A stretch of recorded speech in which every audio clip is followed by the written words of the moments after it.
I told her I wasn't ready, that I'd be a terrible father, that I didn't want this life. She had the baby anyway. Now I'm trying to love a child I never asked for, and every day feels like a battle between guilt and hope. I never wanted to be a father. That's the truth, and I'm not proud of it, but I won't lie about it either. When Rachel told me she was pregnant, I felt something close to panic. Not joy, not surprise, just dread. We'd been married for 3 years, and things were fine. Not perfect, but manageable.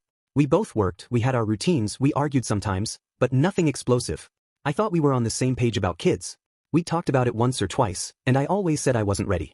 She'd nod, say, me neither, and we'd move on. I assumed that meant we were safe. I didn't know she'd stopped taking the pill. She told me on a Thursday night, after dinner. I remember the way she looked, nervous, but also weirdly calm. Like she'd already made peace with it. I didn't even let her finish the sentence before I said, "You can't keep it." I didn't yell. I didn't get angry. I just said it like a fact. Like there was no other option. She stared at me, didn't say anything for a long time. Then she said, "I'm going too." That was it. No discussion. No negotiation. I tried everything after that, reasoning, begging, even threatening to leave. I told her I wasn't ready, that I'd be a terrible father, that it would ruin us. She just kept saying, "I've made my decision." I felt betrayed. I know that sounds dramatic, but that's how it felt. Like she'd made a choice that would change both our lives forever, and I had no say in it. I started sleeping on the couch. I stopped talking to her unless I had to. I didn't go to any of the doctor's appointments. I didn't ask how she was feeling. I didn't want to know. I thought if I ignored it hard enough, maybe it would go away. It didn't. The day she went into labor, I wasn't even home. I was at a bar with my brother, pretending everything was normal. She called me 3 times before I picked up. I got there late. She was already in the delivery room. I stood in the corner, arms crossed, watching nurses move around like it was just another Tuesday. When the baby came out, I didn't cry. I didn't smile. I didn't even look at him. I just stared at the wall and waited for it to be over. We named him Caleb. I didn't pick the name. I didn't care what it was. For the first few weeks, I barely touched him. I'd come home from work, eat dinner in silence, and go to bed. Rachel tried to get me involved, asked me to hold him, feed him, change him. I did it sometimes, but only because I didn't want to fight. I felt nothing. No connection. No warmth. Just this constant, low-grade resentment. I hated that my life had been hijacked. I hated that I couldn't go anywhere without thinking about diapers and bottles and sleep schedules. I hated that Rachel looked at me like I was some kind of monster. I started spending more time at work. Volunteered for extra shifts. Took long drives on weekends. Anything to avoid being home. I told myself I was doing it for them, for the money, for the stability. But really, I just didn't want to be around them. I didn't want to see the look in Rachel's eyes when I held Caleb like he was someone else's kid. I didn't want to hear her voice when she asked me, "Are you ever going to love him?" I didn't know how to answer that.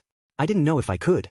I kept waiting for something to change, for some magical moment when I'd look at him and feel that rush of fatherly love everyone talks about. It never came. Months passed. He started crawling, babbling, laughing. Rachel would beam with pride, and I'd sit there, pretending to smile. I felt like a fraud. Like I was playing a role I never auditioned for. One night, Rachel broke down. She said she couldn't do it alone anymore. Said she felt like a single mother. Said she didn't recognize me. I didn't argue. I just sat there, letting her cry, letting her say all the things I knew were true. I wanted to tell her I was trying, but I wasn't. Not really. I was surviving. I was waiting for something to shift inside me, and it hadn't. I started seeing a therapist after that. Not because I wanted to, but because Rachel said she'd leave if I didn't. The guy was decent. Quiet, patient. He didn't judge me when I said I didn't love my son. He just asked questions. Tried to get me to talk about my own childhood, my fears, my expectations.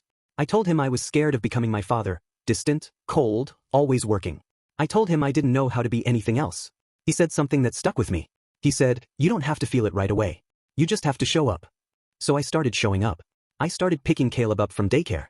Started reading to him at night. Started sitting with him while he played. I still felt numb most of the time, but I kept going. I figured maybe the feeling would follow the action. Rachel noticed. She didn't say much, but I could tell. She stopped looking at me like I was a stranger. She started asking me how my day was. Started laughing at my dumb jokes again.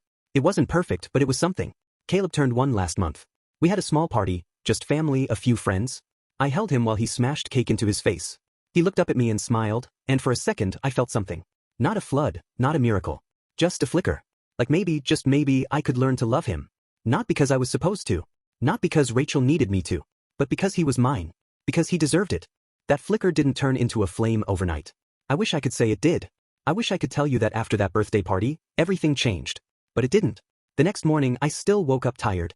I still felt the weight of responsibility pressing down on me. I still looked at Caleb and saw a stranger more than a son. But I kept showing up. That was the only thing I knew how to do. I kept picking him up, feeding him, bathing him, reading to him.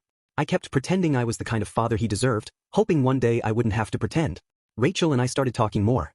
Not about deep things, not about feelings, but about logistics, schedules, groceries, bills. It was a start. She stopped asking me if I loved Caleb. I think she understood that pushing me wouldn't help. She let me move at my own pace, and I'm grateful for that. I don't know if I ever said thank you. I should have. One night, I was putting Caleb to bed. He was fussing, didn't want to sleep. I was exhausted, frustrated, ready to walk out of the room and let him cry himself out. But something stopped me. I sat down next to his crib and started humming. I don't even know what song it was. Just something soft, something slow.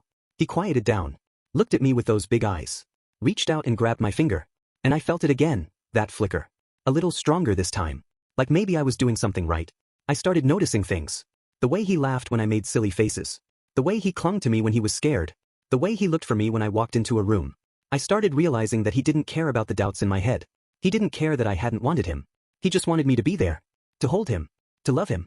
And slowly I started wanting that too. I still had bad days. Days when I felt trapped. Days when I missed my old life. Days when I resented Rachel for making the choice without me. But those days got fewer. And when they came, I didn't run. I didn't hide. I let myself feel it and then I moved on. I started talking about it more in therapy.